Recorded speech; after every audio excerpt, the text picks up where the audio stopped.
In Kentucky, dry cave dust has kept a pair of woven sandals soft for 2,000 years. In Tennessee, the town that gave the state its name sits drowned under a reservoir, and on a West Virginia ridgeline, a mile of hand-stacked wall encloses nothing anyone can explain. Most people file Appalachia under old mountains and young history, coal, banjos, fog, a cabin from 1900 with a sign out front. That's the surface. And the surface is barely the beginning, because this countdown ends inside a cave that kept a human body intact for 2,000 years. And by the time we get there, the whole map looks different. Number 20, the council ground behind the mill, Long Island of the Holston, Tennessee. Start with a place most commuters cross without a thought. Long Island sits in the South Fork of the Holston River, in Kingsport, a low wooded strip flanked now by industry. For the Overhill Cherokee, this was one of the most sacred places in the entire Southeast. This was a treaty ground, a council ground, a place where war and peace were argued out and decided, documented well into the 1700s. Then the modern era showed up and treated it like riverfront real estate. 20th century development took most of the island, and for decades, the sacred ground sat behind fences and pavement. In 2021, a fragment was formally returned to the Eastern Band of Cherokee Indians. The negotiating table survived.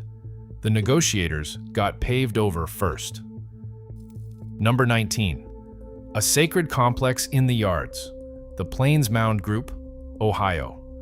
Drive into the little community of the Plains in the Hocking River Valley of Appalachian, Ohio, and you're driving through the middle of one of the densest Adena mound and circle complexes in North America. Around 30 mounds and earthen circles once stood here, linked across the valley floor, roughly 2,000 years old. Picture ordinary lawns, a ball field, a few streets, and the wooded rise behind a house that turns out to be a burial mound older than the fall of Rome. Most of the connecting earthworks are gone, plowed, and built over, leaving the surviving mounds stranded as odd lumps in yards.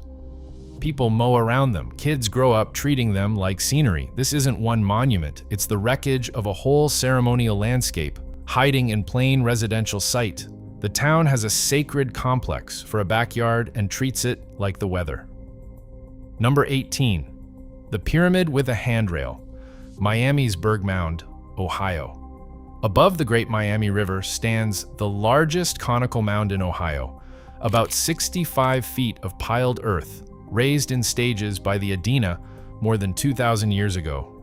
The strange part is how tame it's become. The mound sits in a manicured city park, and a set of concrete steps runs straight up the side, more than 100 of them, so visitors can jog to the top for the view. Climb them, and you're climbing a grave. A 19th century shaft cut into the mound reportedly found human burials seated inside, arranged in layers, exactly what the Adena built these hills to hold. None of that reads from the picnic tables below. The staircase is the tell. A monument so normalized, the town uses it as a stair climber. The tallest thing for miles is a grave with a handrail. Number 17, the fort that was a calendar, Fort Ancient Earthworks, Ohio. Everyone who named this place got it wrong, and the name stuck anyway.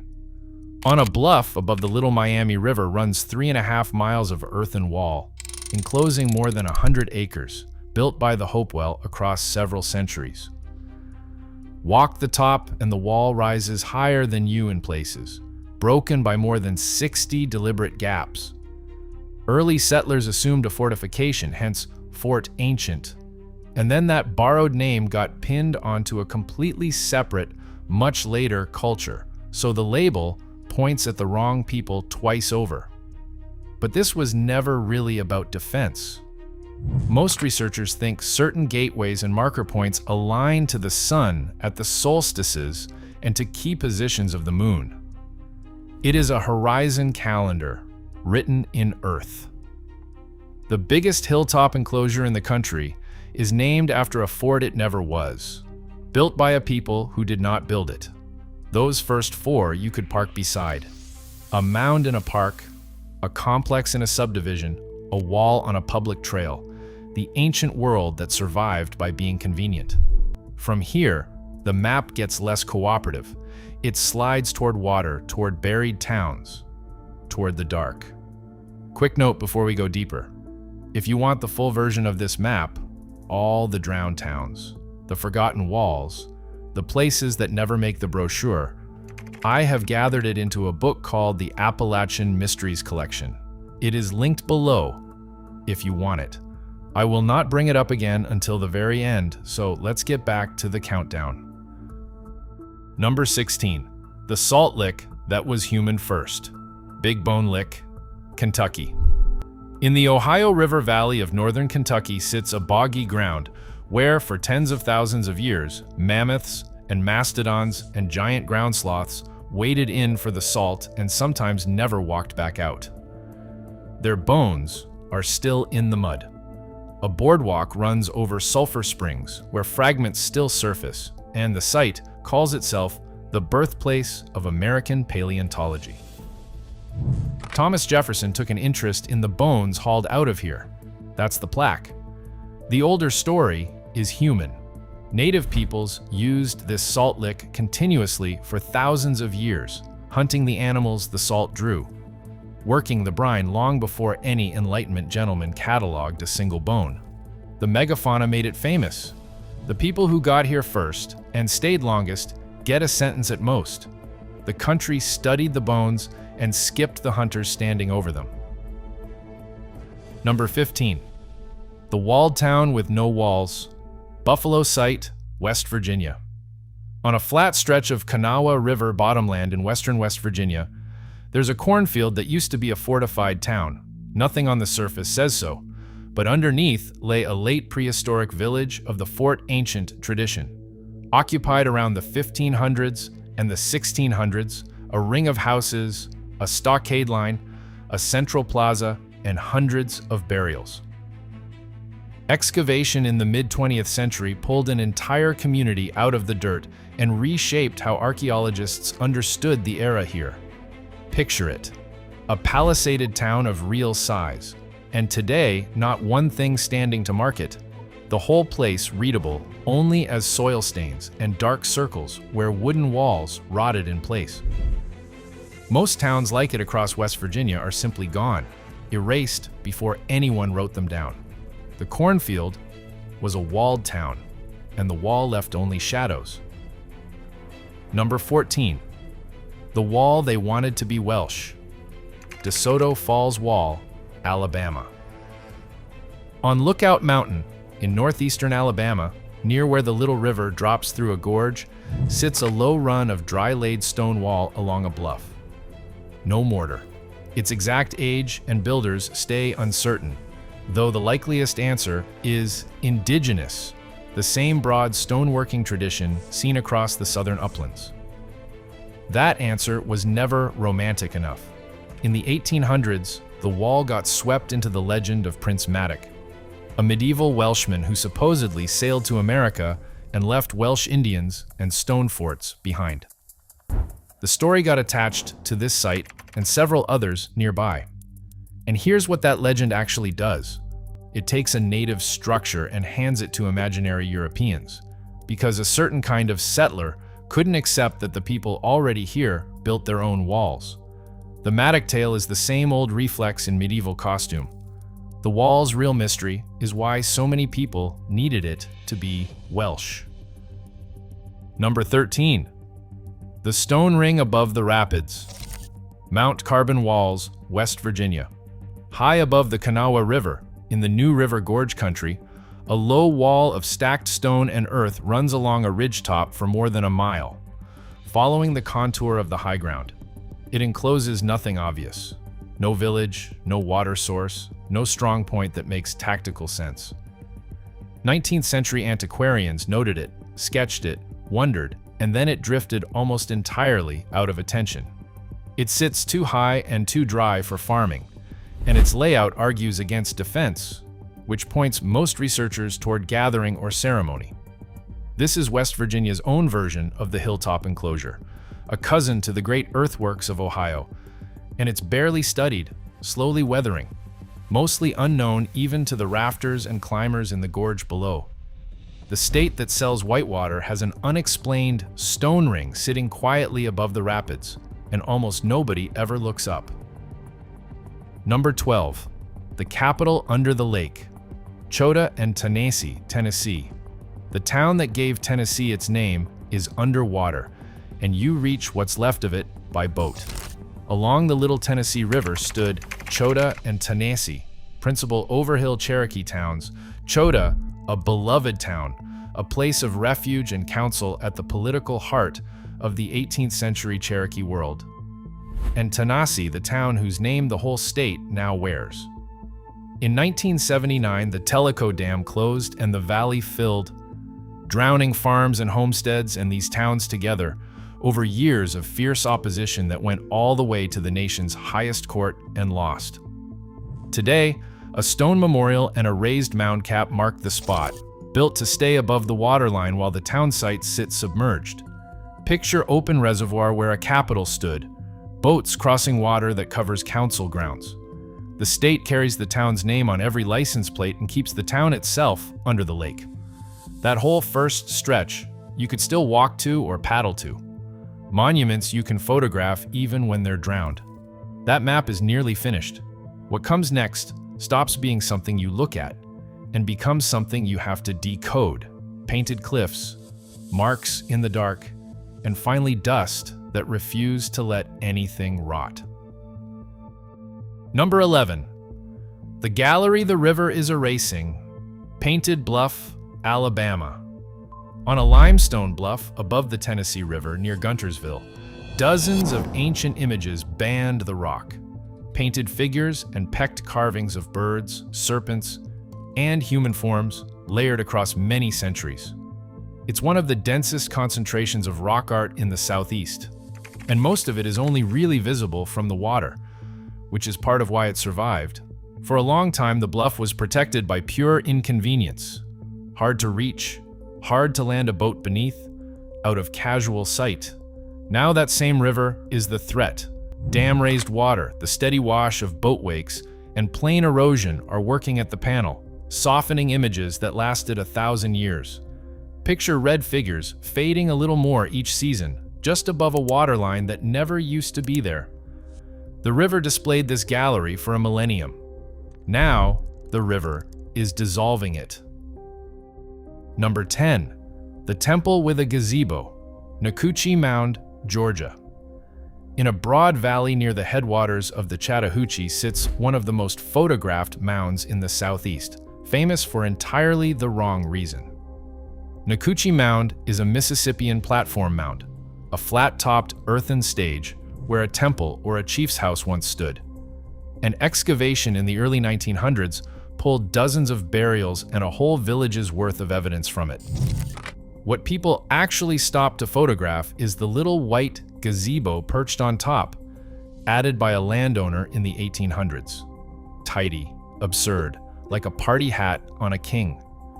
Picture a smooth grassy pyramid in open pasture, ringed by mountains, crowned with Victorian lawn furniture. The valley was a serious native center for centuries. The postcard remembers the gazebo. Georgia's most shared mound is celebrated for the least important thing anyone ever put on it. Number 9.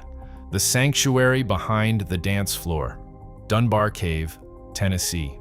For most of the 20th century, Dunbar Cave near Clarksville was a party.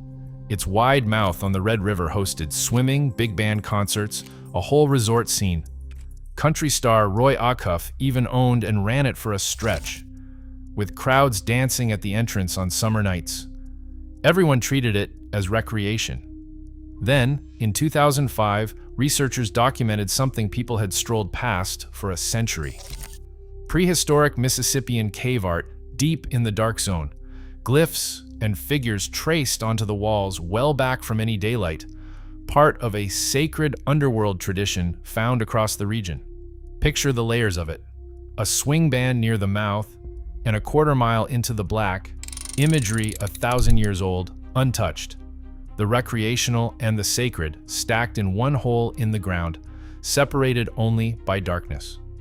People danced at the entrance for decades, while a religion sat quietly in the back. Number 8. The neighborhood that fought to exist. Moccasin Bend, Tennessee.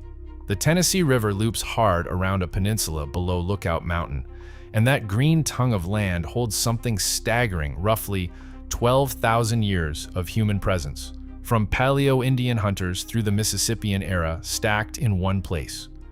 Village sites, mounds, and camps lie under the grass. It's now a national archaeological district, recognized in 2003. What makes it sharp is how nearly it was lost. The Bend also held a psychiatric hospital, and for decades, highway and development plans kept threatening to run pavement straight through one of the longest occupied spots in eastern North America. Picture a green peninsula ringed by a modern city, a place used for 120 centuries, repeatedly forced to justify why it shouldn't become a bypass. Deep time on one side, traffic engineering on the other. The oldest neighborhood in Tennessee kept having to argue for its right to exist. Those last few, you could still stand inside. A mound, a cave, a river bend. Now the ground gets less certain. What's left is contested and vanishing, an earthen animal nobody can confidently name, a stone that fooled people for a century, a whole nation that disappeared in a single lifetime, and then the one that kept the dead. Number 7. The spirit we called a reptile. Alligator Effigy Mound, Ohio. On a bluff above the Raccoon Creek Valley lies a 200-foot earthen animal, sprawled along a spur with its legs splayed and a curling tail running down slope. Settlers called it the Alligator Mound, which is its first problem. There have never been alligators in Ohio. The effigy is most likely Fort Ancient work, though its exact date stays uncertain, and the creature it shows is almost certainly not a reptile at all, but the underwater panther, a powerful being of native cosmology, guardian of the water world, with a long tail and clawed limbs. The colonial eye saw a lizard and grabbed the nearest familiar animal. The wrong name stuck harder than the real meaning ever did. The same way the legend outran the facts on that Alabama wall. We took a sacred spirit being and named it after a reptile that was never within 1,000 miles. Number 6. The fake message, the real grave. Bat Creek Stone, Tennessee. In 1889, a Smithsonian field crew excavating a burial mound along the Little Tennessee River pulled a small, palm-sized stone from an undisturbed grave, scratched with a row of characters. The burial itself was genuine, a controlled dig of an authentic ancient interment. The stone became a circus. For decades, enthusiasts insisted the marks were Paleo-Hebrew, proof that ancient Israelites had somehow reached Appalachia, and the claim still refuses to fully die. Careful later analysis pointed somewhere much plainer. The characters closely match an illustration from a 19th century Masonic book, which suggests the inscription was a period fraud or a misreading, not a message from the Bronze Age. And here's the quiet insult in it. A real native person was buried in that mound with real care, and the story that swallowed the site was a fantasy about somebody else. The counterfeit foreign message keeps upstaging the actual people in the grave. Number 5. The capital cut in half. Ocmulgee Mounds, Georgia. At the fall line of the Ocmulgee River in central Georgia stands a Mississippian capital you can literally walk into. Ocmulgee's great earthen mounds anchor a site occupied for thousands of years, and its reconstructed earth lodge preserves an original clay floor, radiocarbon dated to roughly 1,000 years ago, with molded seats ringing a central chamber and a bird effigy shaped into the ground. Duck through the low tunnel and you're sitting where a community held council 10 centuries back. Then, look at what the 1800s did. Railroad crews blasted a cut straight through the site, slicing the ancient town for the sake of a rail line.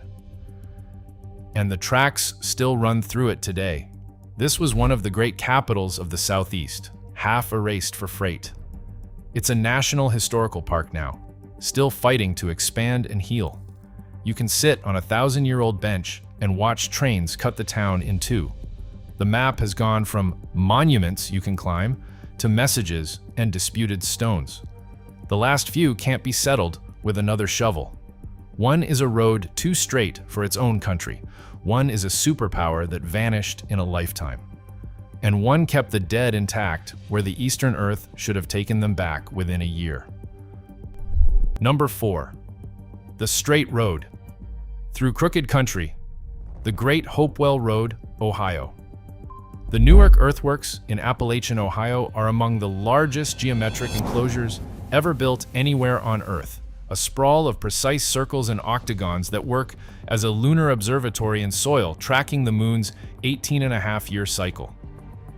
They are on the UNESCO World Heritage List now, and running out from them, survey work and remote sensing have traced something even stranger. A set of parallel earthen walls forming a dead straight corridor, aimed south toward the Hopewell centers near Chillicothe, tens of miles away. Picture a ruler laid across hill country, a ceremonial road holding its line over valleys and ridges that offered every reason to bend. How far it truly ran and why it needed to be that straight is still genuinely debated. What isn't debated is the intent. They surveyed and built a straight line across broken terrain on foot before anyone here owned a wheel. Number 3. The superpower that vanished. Kusa, Georgia, and Tennessee. When Hernando DeSoto's expedition marched through the southern Appalachians in 1540, the chroniclers described a native superpower, Kusa, a paramount chiefdom binding dozens of towns across the river valleys under a single ruling elite, with populous palisaded settlements and stored surplus. Archaeology confirms the network, the town sites, the material culture, the reach. Then it was gone. Within roughly 50 years, European diseases and later slaving raids shattered Kusa so completely that when the next Spanish expedition passed through, the great chiefdom had collapsed into scattered remnants. This is not a lost civilization mystery. It is a documented state, written down by the people who saw it standing, erased so fast that the survivors dispersed and reorganized into groups that later became familiar tribal nations. Picture quiet farm valleys today, and under them, a capital network that once ruled a region. Appalachia's largest empire lasted just long enough to be written down and vanished before anyone ever drew it on a map. Number 2. A page no one can read. Judaculla Rock, North Carolina. In a quiet field in Jackson County, North Carolina, below the Balsam Mountains, sits a single slab of soapstone covered in carvings nobody can confidently read. Judaculla Rock carries hundreds of separate markings, cupules, swirls, lines, and one figure that looks like a 7-fingered hand, pecked into the stone across a span nobody can precisely date. It's one of the most densely carved petroglyph stones in the eastern United States, and most people drive right past the turnoff. The Cherokee Tayat Tsul'kalu', a giant of the old stories, said to have left his mark here as he crossed the land. Researchers have mapped it, studied it, and proposed readings. A boundary marker, a record of ceremony, a map, but none of them is confirmed, and the soft stone is slowly eroding. The people who carved it left no key, and the meaning went into the ground with the hands that made it. It's a full page of careful writing, in a language with no alphabet left to read it.